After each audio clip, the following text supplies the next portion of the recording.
और अब कांग्रेस आजकल क्या कह रही है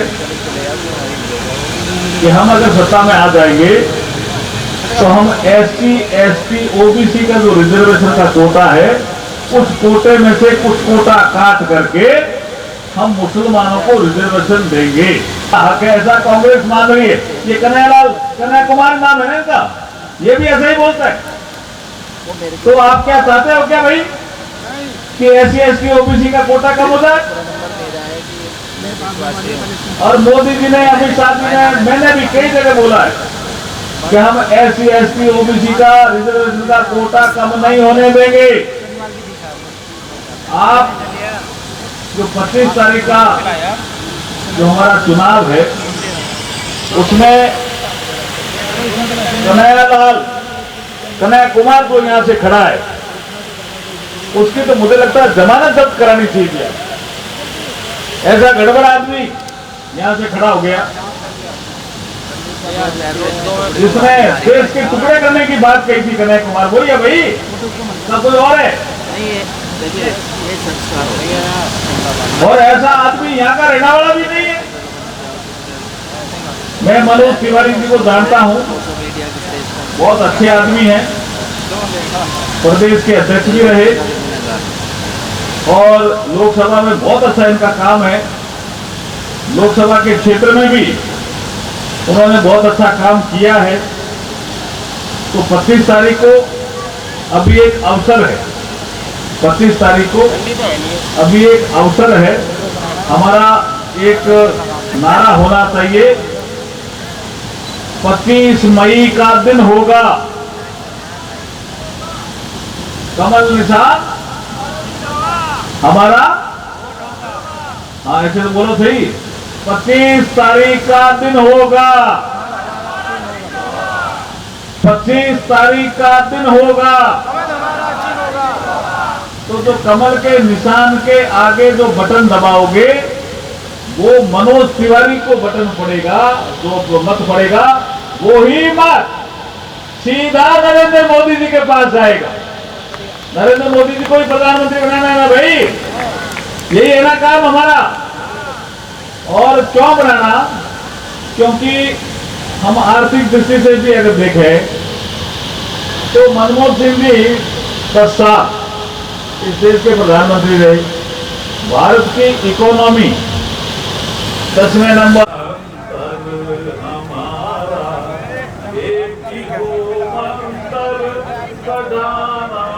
चलो मैं अभी प्रोग्राम में था, अभी आज सांसद जी आए, बाद में करता हूँ। देखिए पिछला चुनाव जीते थे 3 लाख। हमारा हो एक ही मंत्र बढ़ाना, जीत का अंतर बढ़ाना, जीत का अंतर हमारा एक ही हो मंत्र बढ़ाना, जीत का अंतर। 25 तारीख याद रखना, जो आप वोट करोगे मनोज तिवारी जी को, और इनका वोट नरेंद्र मोदी जी को जाएगा। प्रधानमंत्री बनाने के लिए नरेंद्र मोदी जी को प्रधानमंत्री बनाना है। मैं अपनी वाणी को विराम देता हूं।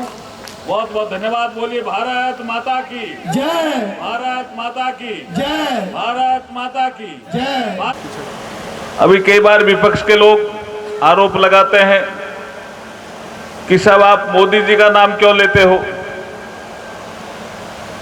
ये चुनाव मोदी जी का ही है, मैं आपको बताने आया हूं। इस 18वीं लोकसभा में 543 सीटें हैं लोकसभा की।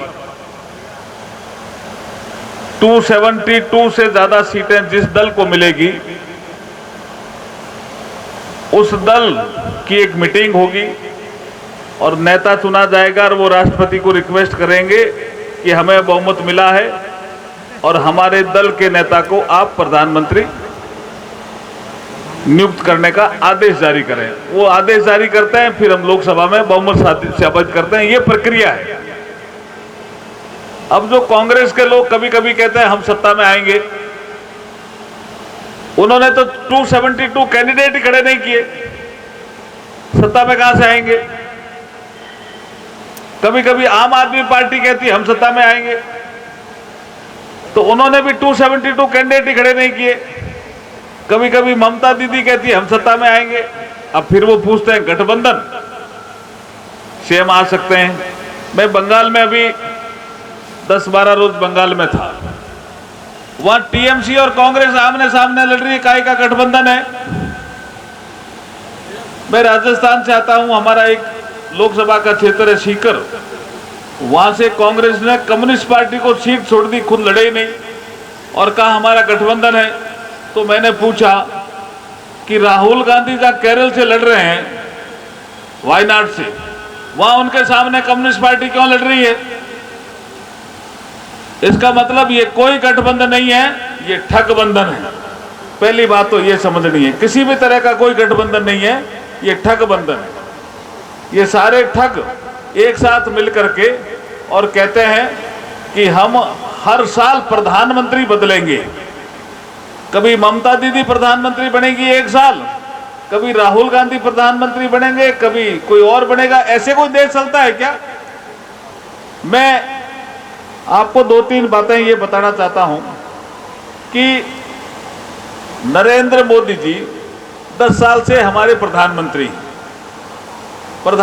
का काम होता है देश की सीमाओं की रक्षा करना, और आंतरिक अगर कोई गड़बड़ हो रही है तो उसको ठीक करना। आपको बताना चाहता हूं कि 2014 से पहले पूरे देश में ऐसा समाचार आता ही रहता था, आज लखनऊ में बम फूट गया, 56 आदमी मर गए, आज बनारस में बम फूट गया, इतने आदमी मर गए, आज जयपुर में बम फूट गया, इतने आदमी मर गए, आज बॉम्बे ट्रेन में बम फूट गया, 300 से ज्यादा आदमी मर गए। ये खबरें आती थी, लेकिन 2014 के बाद ये खबरें आ रही है क्या? सब समाप्त हुई कि नहीं हुई बताओ? तो प्रधानमंत्री मोदी जी ने अच्छा काम किया कि नहीं किया? किया ना। और दूसरा अच्छा काम क्या किया? जो हमारी पाकिस्तान से, बांग्लादेश से, श्रीलंका से, नेपाल से सीमा लगती, सीमाओं की सुरक्षा करना। तो इसमें पाकिस्तान गड़बड़ करता था और हम चुप रहते थे, डोजियर भेज देते, वार्निंग दे देते, कार्रवाई नहीं करते थे। मोदी जी आए 2014 के बाद, उससे पहले 2014 से 2 देशों को ये स्टेटस हासिल था कि अगर उनके देश में कोई गड़बड़ करेगा तो घर में घुस करके मारते थे, एक अमेरिका और दूसरा इजराइल, और किसी देश को ये स्टेटस हासिल नहीं था।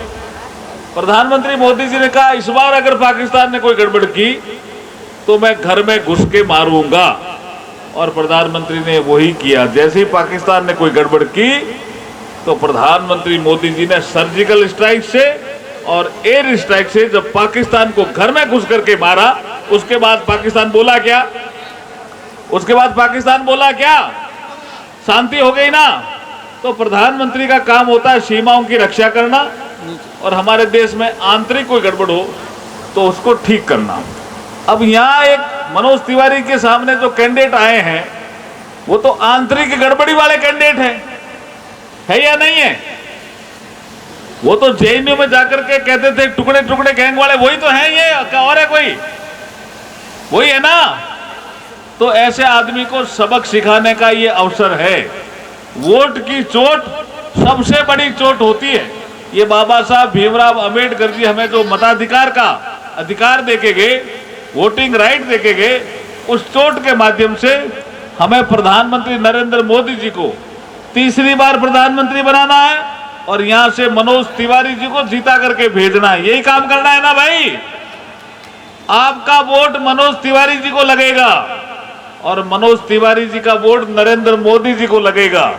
इसलिए 25 तारीख को जो आप वोट देंगे वो सीधा नरेंद्र मोदी जी के पास जाएगा।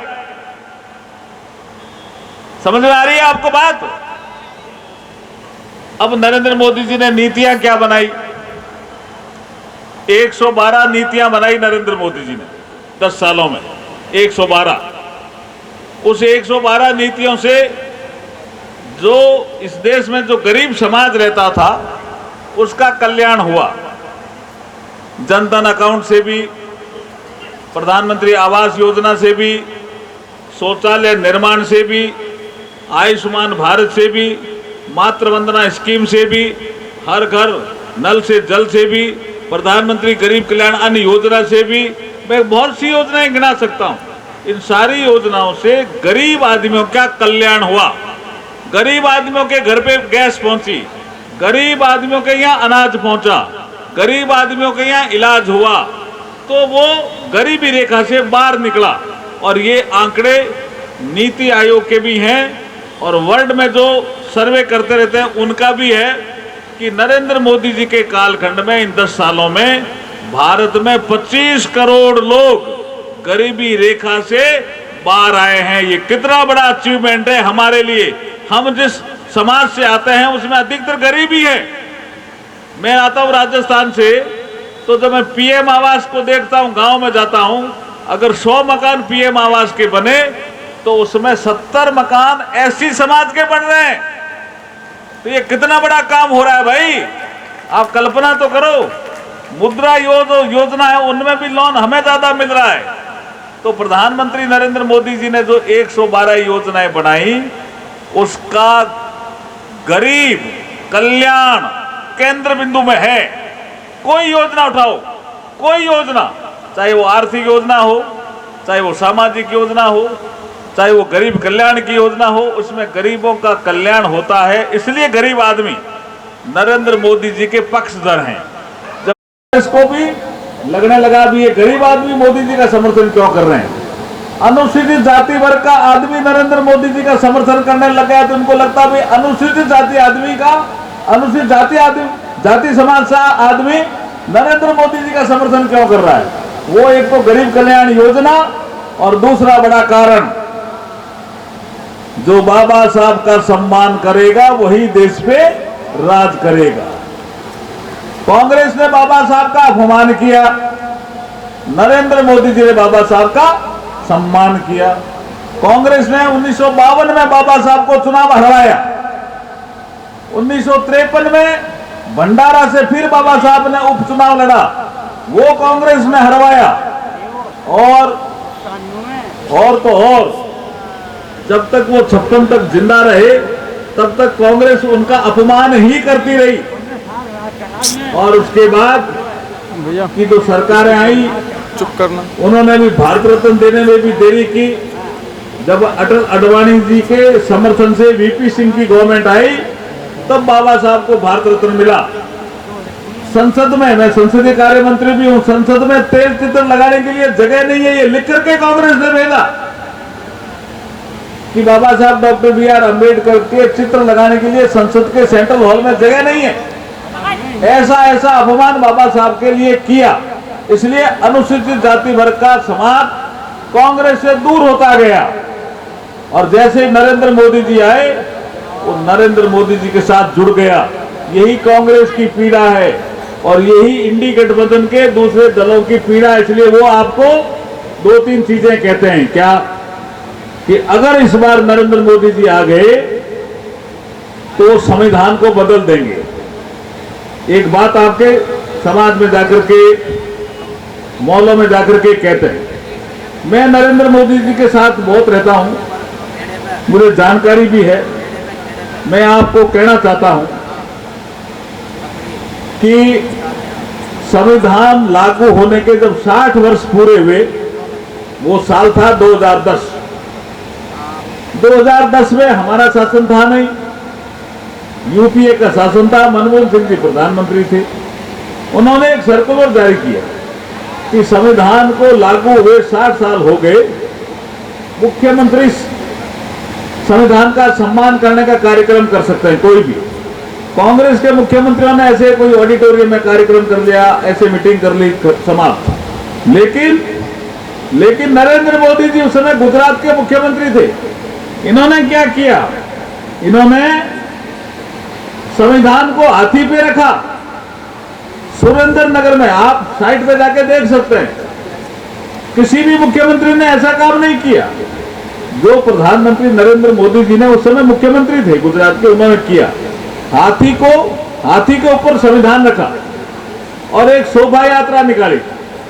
कि संविधान को लागू हुए 60 वर्ष हुए हैं, हम संविधान गौरव यात्रा निकाली। कुछ पत्रकारों ने पूछा, मोदी जी आप पैदल चल रहे हो, संविधान ऊपर है, तो उन्होंने कहा मेरे लिए संविधान श्रेष्ठ है।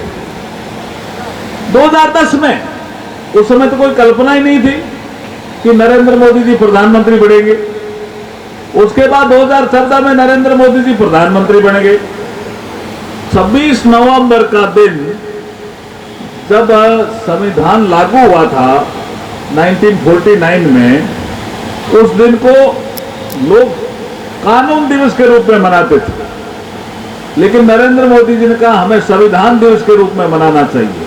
मैं ये कहना चाहता हूं कि नरेंद्र मोदी जी संविधान का सम्मान करते हैं, तो 2015 से इस देश में 26 नवंबर का दिन कानून दिवस के रूप में नहीं, संविधान दिवस के रूप में मनाना जाने लगा है। ये भी नरेंद्र मोदी जी की देन है।